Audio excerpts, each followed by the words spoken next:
दोस्तों नमस्कार, ये है मार्गदर्शन फॉर सिविल सर्विसेज। मैं अनुराग चौधरी।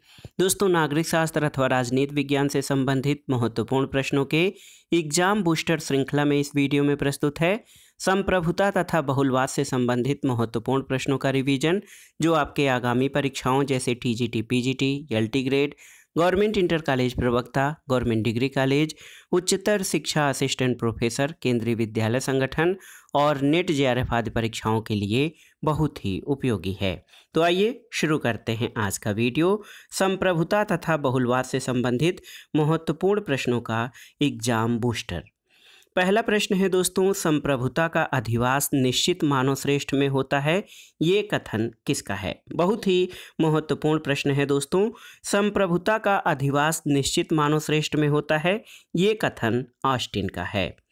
अगला प्रश्न है, बहुलवाद पक्षधर है किसका? तो उत्तर है बहुलवाद राज्य की शक्ति को कम करने के पक्ष में है। अगले प्रश्न पर आते हैं, विधिक और राजनीतिक संप्रभु के मध्य भेद पर किसने जोर दिया? तो याद रखिएगा डायसी ने। डायसी ने दोस्तों विधिक और राजनीतिक संप्रभुता के मध्य विभेद यानी अंतर करने पर जोर दिया था। एक और महत्वपूर्ण प्रश्न देखिए, लोकप्रिय संप्रभुता की अवधारणा का प्रतिपादन किसके द्वारा किया गया? तो समझौतावादी विचारक रूसो ने लोकप्रिय संप्रभुता या पॉपुलर सॉवरेनिटी की अवधारणा का प्रतिपादन किया है। अगला प्रश्न है दोस्तों, ऑस्टिन की संप्रभुता का सिद्धांत आधारित है किस पर? तो ऑस्टिन की संप्रभुता का सिद्धांत बल पर आधारित है। अगला प्रश्न है, वह विचारक जिसने एक सर्वशक्तिमान संप्रभु का विचार दिया? तो ये था थॉमस हॉब्स। दोस्तों, हॉब्स ने सर्वशक्तिमान संप्रभु का विचार दिया है।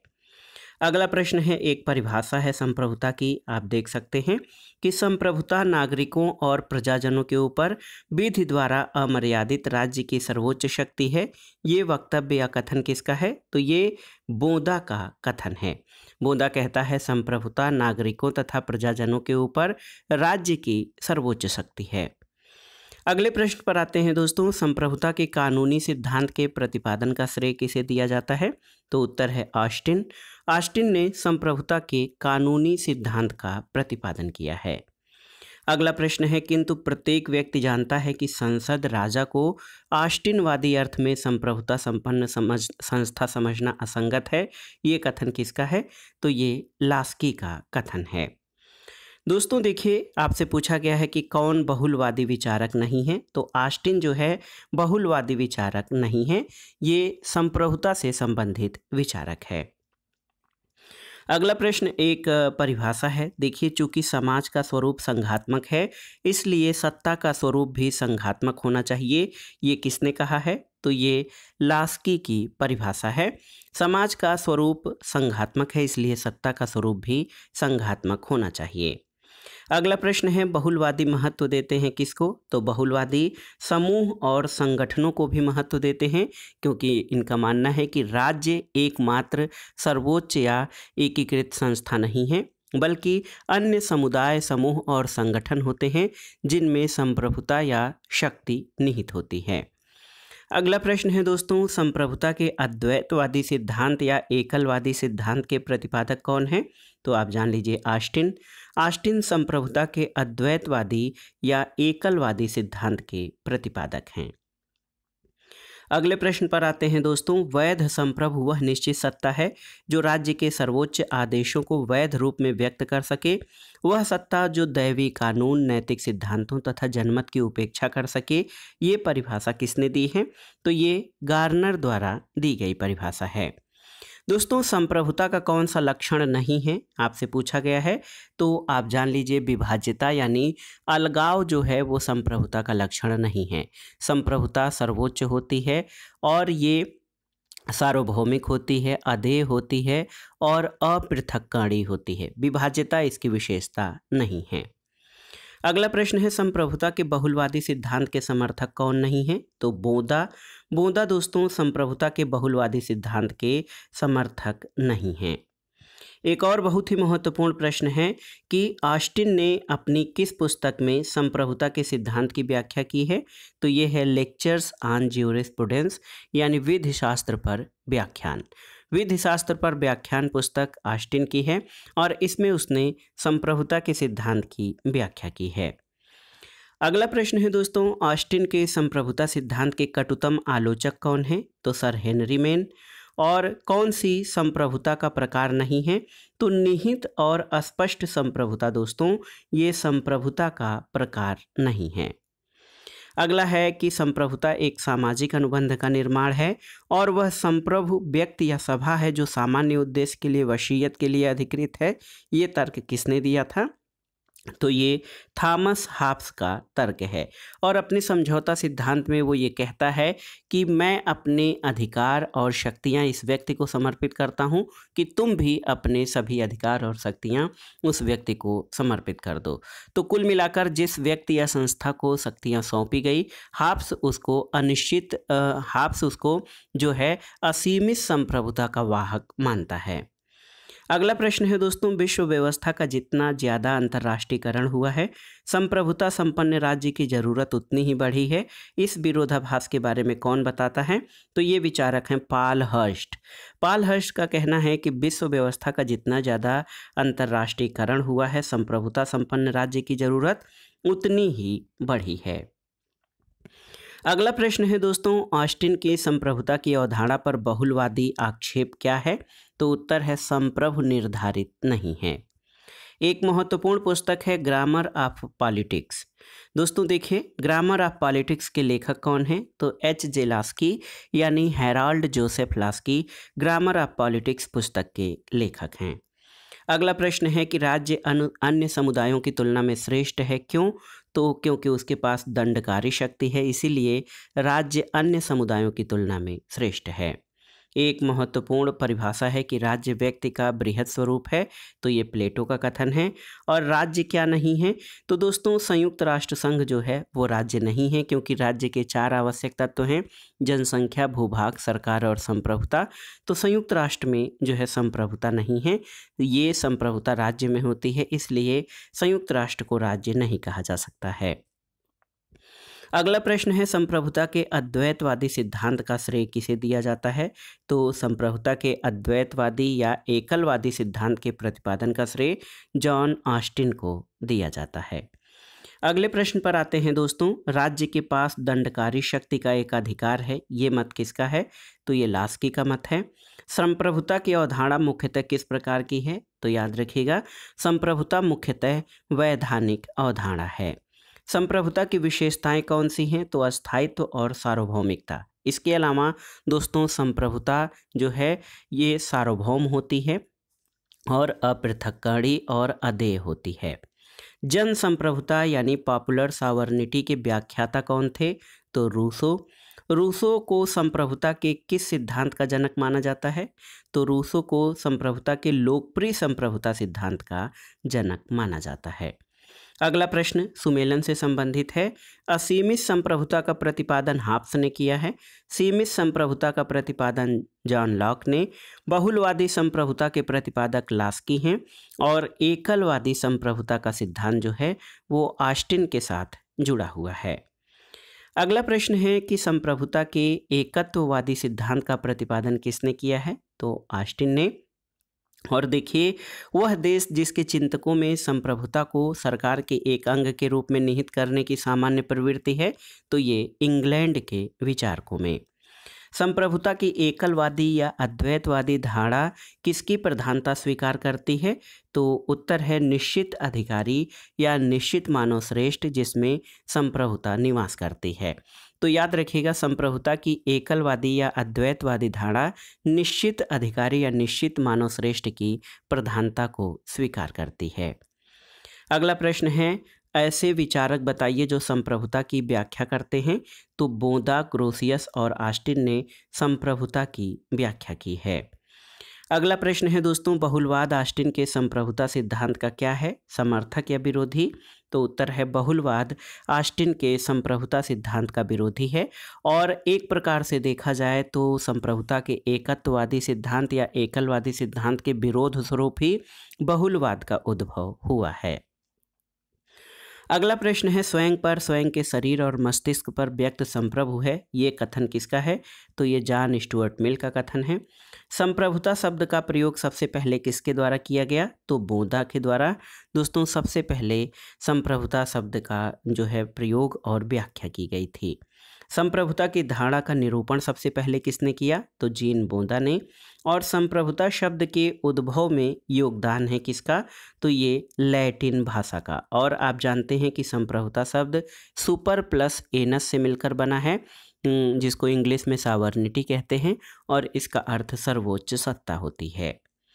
अगला प्रश्न है दोस्तों, संप्रभुता के प्रयोग पर परिसीमनों की स्थापना कौन करता है? तो बोधा ने संप्रभुता पर कुछ जो है बंधन भी आरोपित किए हैं। सीमित संप्रभुता के सिद्धांत का जनक कौन था? तो जॉन लॉक, और इसीलिए वो संवैधानिक राजतंत्र का समर्थन करता है। अगला प्रश्न है दोस्तों, वह सिद्धांत जो एकलवादी या एकत्ववादी संप्रभुता का विरोधी है? तो ये बहुलवाद है। लोकप्रिय संप्रभुता की अवधारणा का प्रतिपादन किसने किया है? रूसो ने। लोकप्रिय संप्रभुता कहाँ पर निवास करती है? तो याद रखिएगा, लोकप्रिय संप्रभुता जनता में निवास करती है।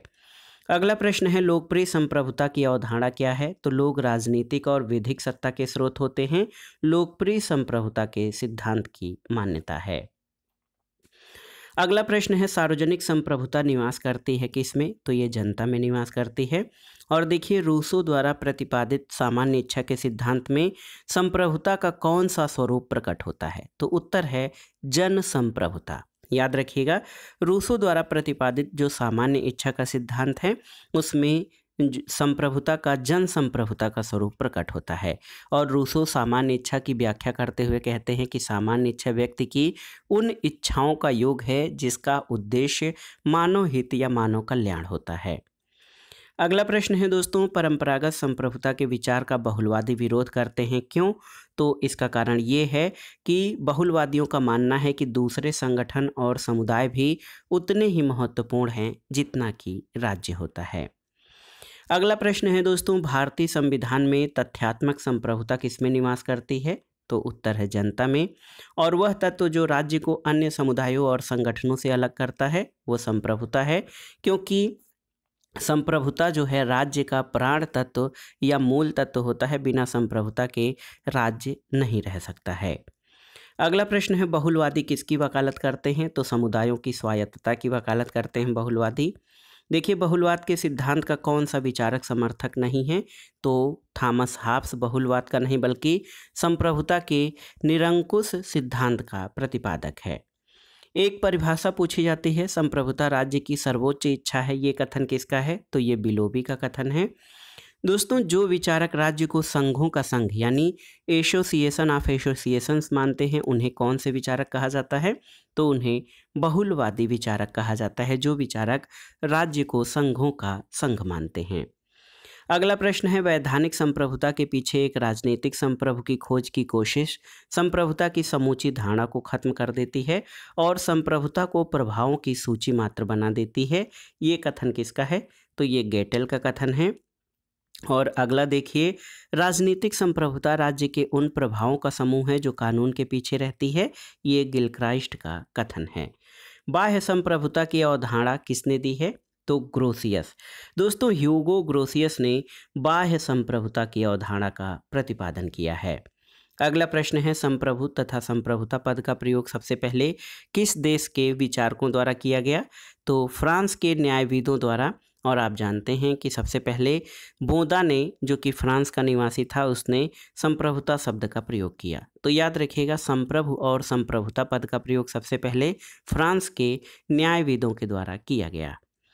वह विचारक जिसने बहुलवाद का समर्थन किया है तो लास्की ने। और वह राजनीतिक विचारक जिसने राजनीतिक संप्रभुता की अवधारणा प्रस्तुत की तो ये हैं डायसी। जितनी संप्रभुताएं होती हैं उतने ही राज्य होते हैं, ये कथन किसका है? तो आर.एम. मैकाइवर का कथन है कि जितनी संप्रभुताएं या जितनी प्रभुताएं होती हैं उतने ही राज्य होते हैं। कौन सा विचारक निरंकुश संप्रभुता में विश्वास करता था? तो थॉमस हॉब्स। और देखिए, कानून संप्रभु का आदेश है, ये ऑस्टिन का कथन है। बहुलवाद का जनक किसे माना जाता है? तो दोस्तों, बहुलवाद का जनक ऑटो वान गियरके को कहा जाता है। संप्रभुता का बहुलवादी सिद्धांत सबसे पहले किसके द्वारा प्रतिपादित किया गया? तो वान गियरके के द्वारा। अगला है कि बहुलवाद के समर्थक ये मानते हैं कि संप्रभुता का विभाजन होना चाहिए। क्यों? क्योंकि यह शक्ति की उपज है। बहुत ही महत्वपूर्ण प्रश्न है। बहुलवाद के समर्थक ये मानते हैं कि संप्रभुता का विभाजन होना चाहिए। क्यों? तो क्योंकि यह शक्ति की उपज है, इसलिए इसका विभाजन होना चाहिए। अगला प्रश्न है दोस्तों, वह फ्रांसीसी राजनीतिक चिंतक जिसने संप्रभुता को रिपब्लिक का पूर्ण और निरंतर शक्ति की तरह परिभाषित किया। तो बोंदा ने। बहुलवादी संप्रभुता की अवधारणा की एक मौलिक विशेषता क्या है? तो ये है विभाज्यता। जबकि जो संप्रभुता है उसकी विशेषताओं में अविभाज्यता है, लेकिन बहुलवादी जो है विभाजित संप्रभुता की बात करते हैं, यानी जो शक्ति है वो अन्य समुदायों और संगठनों में भी निहित होती है, इसलिए इसका विभाजन होना चाहिए। संप्रभुता किसकी विशिष्टता है? तो सही उत्तर है संप्रभुता राज्य की विशिष्टता है। अगला प्रश्न है, संप्रभुता के आवश्यक गुण क्या हैं? तो दोस्तों संप्रभुता निरपेक्ष होती है, असीमित होती है, अदेय, अविभाज्य और सार्वभौमिक होती है। तो ये सभी संप्रभुता की विशेषताएं हैं। संप्रभुता की कौन सी विशेषता नहीं है? तो जनसंख्या संप्रभुता की विशेषता नहीं है। वैधानिक संप्रभुता की अवधारणा के प्रतिपादक कौन हैं? तो जॉन ऑस्टिन वैधानिक संप्रभुता की अवधारणा के प्रतिपादक हैं। अगला प्रश्न है दोस्तों, संप्रभुता के बहुलवादी सिद्धांत के समर्थक कौन नहीं है? तो बोंदा, क्योंकि बोंदा जो है संप्रभुता सिद्धांत के या संप्रभुता के समर्थक हैं, न कि बहुलवादी सिद्धांत के। अगला प्रश्न है, संप्रभुता की बहुलवादी अवधारणा से कौन नहीं जुड़ा है? तो हीगल। हीगल दोस्तों आदर्शवादी विचारक हैं जो राज्य को सर्वोच्च संस्था मानते हैं। संप्रभुता के बहुलवादी सिद्धांत का समर्थक कौन नहीं है? तो ब्राइस जो हैं वो बहुलवाद सिद्धांत के समर्थक नहीं हैं। एक महत्वपूर्ण कथन है बोंदा के बारे में कि बोंदा आधुनिक नहीं बन सका परंतु वह मध्ययुगीन भी नहीं रहा। ये कथन किसका है? तो ये सेबाइन का कथन है। संप्रभुता के बहुलवादी सिद्धांत का प्रमुख प्रवक्ता कौन है? तो लास्की हैं। संप्रभुता के अद्वैतवादी सिद्धांत का मुख्य दोष क्या है? तो दोस्तों संप्रभुता का अद्वैतवादी या एकलवादी सिद्धांत का सबसे प्रमुख दोष ये है कि ये सभी शक्तियों को एक निश्चित मानव श्रेष्ठ में निहित कर देता है। संप्रभुता के अद्वैतवादी सिद्धांत या एकलवादी सिद्धांत के प्रमुख प्रवक्ता कौन थे? तो जॉन ऑस्टिन। और देखिए, वह देश जिसके चिंतकों में संप्रभुता को सरकार के एक अंग के रूप में निहित करने की शक्ति है, तो वो इंग्लैंड के चिंतकों में। अगला है, संप्रभु बिना जनता की सहमति के कर नहीं लगा सकता। ये कथन किसका है? तो ये बोंदा का कथन है। संसदात्मक शासन में वैधानिक संप्रभु कौन होता है? तो बहुत ही महत्वपूर्ण प्रश्न है। संसदात्मक शासन में जो वैधानिक संप्रभु वो संसद है। अगला प्रश्न है, एक एकीकृत सत्ता की आवश्यकता का बचाव कौन सा विचारक नहीं करता है? तो क्रैब है। और राजनीतिक संप्रभु की इच्छा के विरुद्ध कार्य कौन नहीं कर सकता है? तो वैधानिक संप्रभु। याद रखिएगा, वैधानिक संप्रभु राजनीतिक संप्रभु की इच्छा के विरुद्ध कार्य नहीं कर सकता है। दोस्तों आप जान लीजिए कि बोंदा का जो संप्रभुता सिद्धांत था उसको उसने असीमित या निरंकुश नहीं बनाया है, कुछ उस पर सीमाएं निर्धारित की हैं। तो देखिए, संप्रभुता ईश्वरीय और प्राकृतिक कानूनों से सीमित है। ये विचार किसका है? तो ये बोंदा का विचार है। अगला प्रश्न है कि बहुलवादी चिंतक सामान्यतः राज्य को व्यक्त करते हैं किस रूप में? तो समुदायों के समुदाय के रूप में बहुलवादी चिंतक राज्य को व्यक्त करते हैं। अगला प्रश्न है, बहुलवादियों के अनुसार राज्य का प्रमुख कार्य क्या है? तो विभिन्न समूहों और समुदायों की गतिविधियों में सामंजस्य स्थापित करना बहुलवादियों के अनुसार राज्य का मुख्य कार्य है। जो विचारक राज्य को संघों का संघ मानते हैं उन्हें क्या कहा जाता है? तो उन्हें बहुलवादी या प्लूरलिस्ट थिंकर कहा जाता है। बहुलवादी किसका पक्षधर है? तो दोस्तों बहुलवादी राज्य की शक्ति में कटौती के पक्षधर हैं। बहुलवादियों के अनुसार राज्य की शक्ति का स्वरूप कैसा है? तो बहुलवादियों के अनुसार राज्य की शक्ति का स्वरूप निरपेक्ष न होकर सापेक्ष है। राज्य की बहुलवादी अवधारणा क्या नहीं है? तो एकत्व परक संप्रभुता की अवधारणा राज्य की बहुलवादी अवधारणा नहीं बल्कि उसके विपरीत या विरोधाभासी अवधारणा है। अगला प्रश्न है, बहुलवाद के अनुसार कुल मिलाकर राज्य। तो देख लीजिए, बहुलवाद के अनुसार कुल मिलाकर राज्य जीवन की सर्वसमाहारक योजना का समन्वय करने वाला होने के कारण संघों के मध्य सर्वश्रेष्ठ स्थान रखता है। अगला प्रश्न एक कथन है कि संप्रभुता एक अखंड वस्तु है, उसे विभाजित करना, उसे नष्ट कर देना है। ये कथन किसका है? तो ये कैल्हन का कथन है।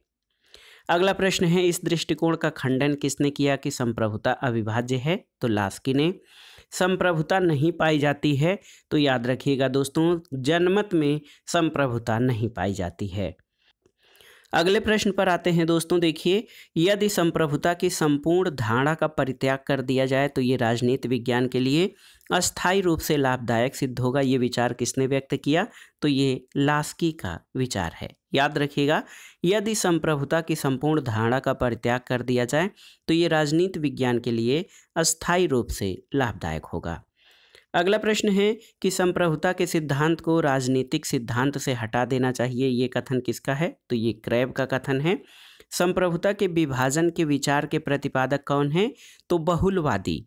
बहुलवादी या प्लूरलिस्ट थिंकर जो हैं दोस्तों, वो संप्रभुता के विभाजन के विचार के प्रतिपादक हैं। बहुलवाद को भविष्य की भविष्यवाणी किसने माना है? तो मिस MP फॉलेट ने दोस्तों बहुलवाद को भविष्यकालीन भविष्यवाणी कहा है। संप्रभुता शब्द का प्रयोग न करके सर्वोच्च शक्ति का प्रयोग कौन सा विचारक करता है? तो जॉन लॉक। जॉन लॉक दोस्तों संप्रभुता शब्द का नहीं बल्कि सर्वोच्च शक्ति का प्रयोग करते हैं। अगला है कि वास्तविक और कानूनी संप्रभुता। तो याद रखिएगा, वास्तविक और कानूनी संप्रभुता ये साथ साथ रह सकते हैं। अगला प्रश्न सुमेलन करना है। कथन और विचारक हैं। संप्रभु का आदेश ही कानून है, ये ऑस्टिन का मानना है। कानून केवल आदेश ही नहीं, एक अनुरोध भी है, लास्की का कथन है। संप्रभुता राज्य की सर्वोच्च इच्छा है, ये बिलोबी द्वारा दी गई परिभाषा है। और विधि निर्माण तथा उसे प्रभावकारी बनाने की दिन प्रतिदिन की क्रियात्मक शक्ति ही संप्रभुता है, ये विल्सन का कथन है। अगला प्रश्न है वह देश जिसके राजनीतिक विचारकों में संप्रभुता को सरकार के एक अंग में निहित करने की प्रवृत्ति है? तो इंग्लैंड के विचारकों में। राजनीतिक बहुलवाद के अनुसार दोस्तों, राजनीतिक बहुलवाद मानता है कि समाज में शक्ति का केवल एक केंद्र राज्य नहीं बल्कि विविध केंद्र होते हैं। अगला प्रश्न है व्यवहारवादी राजनीतिक सिद्धांत में संप्रभुता का स्थान किसने ले लिया है? तो याद रखिएगा, व्यवहारवादी राजनीतिक सिद्धांत में संप्रभुता का स्थान शक्ति, सत्ता और प्रभाव ने ले लिया है। अगला प्रश्न है रूसों के सामान्य संकल्प तथा ऑस्टिन के निश्चित संप्रभु शक्ति के सिद्धांतों में सामंजस्य किसने स्थापित किया? तो ये ग्रीन है। और जब संप्रभुता सही हाथों में विद्यमान होती है तो स्वतंत्रता बढ़ जाती है, ये कथन किसका है? आइजिया बर्लिन। दोस्तों आइजिया बर्लिन का मानना है कि जब संप्रभुता सही हाथों में विद्यमान होती है तो स्वतंत्रता बढ़ जाती है। अगला प्रश्न है हाब्स का नाम सामान्यतः संप्रभु के निरंकुश शक्ति के जिस सिद्धांत के साथ जोड़ा जाता है वह वस्तुतः उसके व्यक्तिवाद का आवश्यक संपूरक था। ये कथन किसका है? तो ये सैबाइन का कथन है। यथार्थ संप्रभुता का तात्पर्य क्या है? तो आदेशों का वास्तविक आज्ञा पालन यथार्थ संप्रभुता का अर्थ है। अगला प्रश्न है वह विचारधारा जिसका ये तर्क है कि प्रभुसत्ता की अवधारणा को राजनीतिक सिद्धांत से हटा देना चाहिए। तो ये बहुलवाद का मानना है। प्रभुता के बहुलवादी सिद्धांत में मुख्य रूप से किसका योगदान है? तो बेंटले यानी आर्थर फिशर बेंटले का। अगला है दोस्तों संप्रभुता निरपेक्ष, अविभाज्य, अपरिहार्य और सतत है। इस तथ्य की वकालत किसने की थी? तो ये थॉमस हॉब्स का मत है। संप्रभुता के निरंकुश शासन के सिद्धांत का विस्तार किसने किया था? तो हॉब्स ने। और निरंकुश संप्रभुता का सर्वाधिक सशक्त समर्थक कौन था? तो ये हॉब्स था, क्योंकि जो हॉब्स के विचार हैं उसके समय की परिस्थितियों के अनुसार निरंकुश संप्रभु सर्वाधिक आवश्यकता थी राज्य के लिए, तो इसलिए हॉब्स ने निरंकुश संप्रभुता का समर्थन किया है। अगला प्रश्न है वह राजनीतिक चिंतक जिसने संप्रभुता को सर्वशक्तिमान सिद्धांत के रूप में विकसित किया? तो ये हॉब्स है।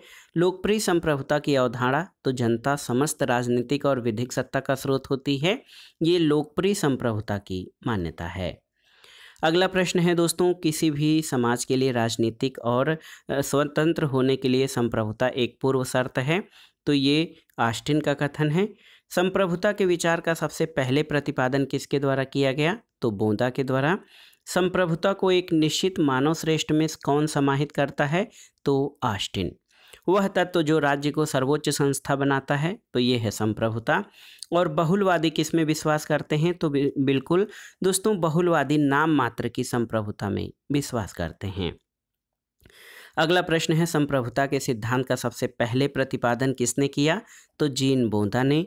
और एक संप्रभुता की विशेषता क्या नहीं है? तो अंतर्भावना, निरपेक्षता, सार्वभौमिकता, अविभाज्यता, अदेयता, ये संप्रभुता की विशेषताएं हैं।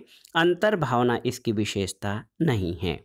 संप्रभुता के कानूनी सिद्धांत का लक्षण क्या नहीं है? तो विभाज्यता जो है, ये संप्रभुता के कानूनी सिद्धांत का लक्षण नहीं है।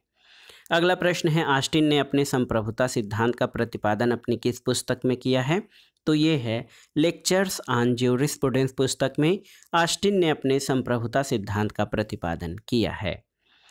अगला है कि संप्रभु राज्य के दिन अब लद चुके हैं, ये कथन किसका है? तो ये A.D. लिंडसे का कथन है। नागरिकता के बहुलवादी सिद्धांत का सर्वोत्तम प्रतिपादक कौन था? तो याद रखिएगा, नागरिकता के बहुलवादी सिद्धांत का सर्वोत्तम प्रतिपादक B.S. टर्नर थे। लौकिक संप्रभुता का समर्थक कौन नहीं है? तो जॉन ऑस्टिन। संप्रभुता के वैधानिक सिद्धांत का आलोचक नहीं है? तो गार्नर ने दोस्तों संप्रभुता के वैधानिक सिद्धांत की आलोचना नहीं की है। अगला प्रश्न है, लोकमत का आवश्यक रूप से अभिप्राय क्या है? लोकमत, जनमत या पब्लिक ओपिनियन? तो दोस्तों, लोकमत का आवश्यक रूप से अर्थ ये होता है कि वह राय जिसका उद्देश्य संपूर्ण समुदाय का कल्याण करना है। किसी भी प्रकार का मत जो है लोकमत नहीं कहा जा सकता है, बल्कि ऐसा राय या मत जिसका उद्देश्य संपूर्ण समुदाय का कल्याण करना है, उसे लोकमत या जनमत कहा जाता है। अगला प्रश्न और इस वीडियो का आखिरी प्रश्न है कि सामाजिक समझौता के सिद्धांत के साथ संप्रभु राज्य की अवधारणा को किसने जोड़ा? तो उत्तर है हाब्स ने। दोस्तों, हाब्स सामाजिक समझौता सिद्धांत का विचारक हैं और उसने संप्रभु राज्य की अवधारणा को सामाजिक समझौता के साथ संयुक्त किया है, तो उत्तर है हाब्स ने। तो दोस्तों, ये था आज का वीडियो। नागरिक शास्त्र अथवा राजनीति विज्ञान से आयोजित की जाने वाली विभिन्न परीक्षाओं के लिए नागरिक शास्त्र यानी सिविक्स के महत्वपूर्ण प्रश्नों के रिवीजन में हमने संप्रभुता तथा बहुलवाद से संबंधित महत्वपूर्ण प्रश्नों को कवर किया, जो आपके आगामी परीक्षाओं के लिए बहुत ही उपयोगी हैं।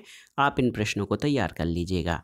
वीडियो आपको कैसा लगा हमें कमेंट बॉक्स में ज़रूर बताइएगा। वीडियो को लाइक करें, शेयर करें और इस चैनल मार्गदर्शन फॉर सिविल सर्विसेज को सब्सक्राइब करें। वीडियो देखने के लिए धन्यवाद दोस्तों। नमस्कार।